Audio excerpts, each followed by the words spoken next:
Good morning. I'm sorry I've been away from my desk for much longer than I would have liked, and I want to thank everybody who has stepped up, in particular the First Secretary of State, Dominic Raab, who's done a terrific job. But once again, I want to thank you, the people of this country, for the sheer grit and guts you've shown and are continuing to show.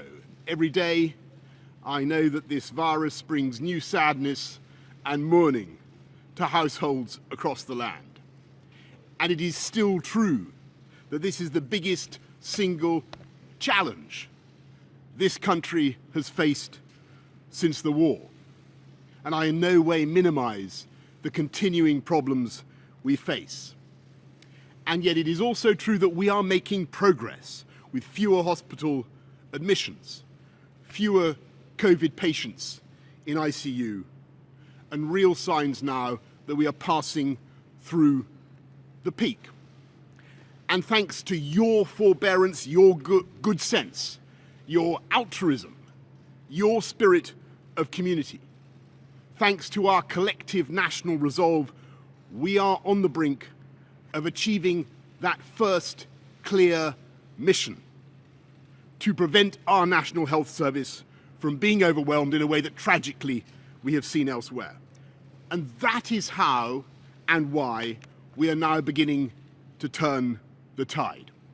If this virus were a physical assailant, an unexpected and invisible mugger, which I can tell you from personal experience it is, then this is the moment when we have begun together to wrestle it to the floor.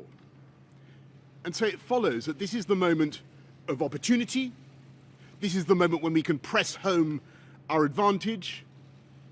It is also the moment of maximum risk, because I know there will be many people looking now at our apparent success and beginning to wonder whether now is the time to go easy on those social distancing measures. And I know how hard and how stressful it has been to give up, even temporarily, those ancient and basic freedoms, not seeing friends, not seeing loved ones, working from home, managing the kids, worrying about your job and your firm. So let me say directly also to British business, to the shopkeepers, to the entrepreneurs, to the hospitality sector, to everyone on whom our economy depends. I understand your impatience, I share your anxiety, and I know that without our private sector, without the drive and commitment of the wealth creators of this country, there will be no economy to speak of. There will be no cash to pay for our public services, no way of funding our NHS. And yes, I can see the long-term consequences of lockdown as clearly as anyone. And so yes, I entirely share your urgency. It's the government's urgency. And yet we must also recognize the risk of a second spike, the risk of losing control of that virus and letting the reproduction rate go back over 1. Because that would mean not only a new wave of death and disease, but also an economic disaster. And we would be forced once again to slam on the brakes across the whole country and the whole economy, and reimpose restrictions in such a way as to do more and lasting damage. And so I know it is tough, and I want to get this economy moving as fast as I can, but I refuse to throw away all the effort and the sacrifice of the British people and to risk a second major outbreak and huge loss of life and the overwhelming of the NHS.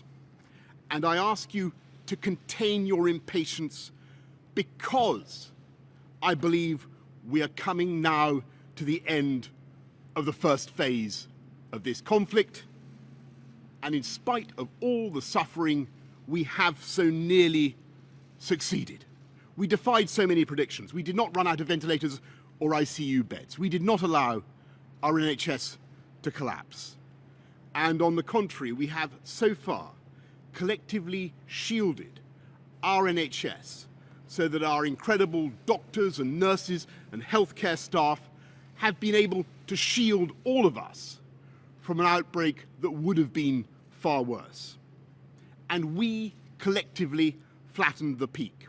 And so when we're sure that this first phase is over and that we're meeting our 5 tests, deaths falling, NHS protected, rate of infection down, really sorting out the challenges of testing and PPE, avoiding a second peak, then that will be the time to move on to the second phase, in which we continue to suppress the disease and keep the reproduction rate, the R rate, down, but begin gradually to refine the economic and social restrictions and one by one to fire up the engines of this vast UK economy.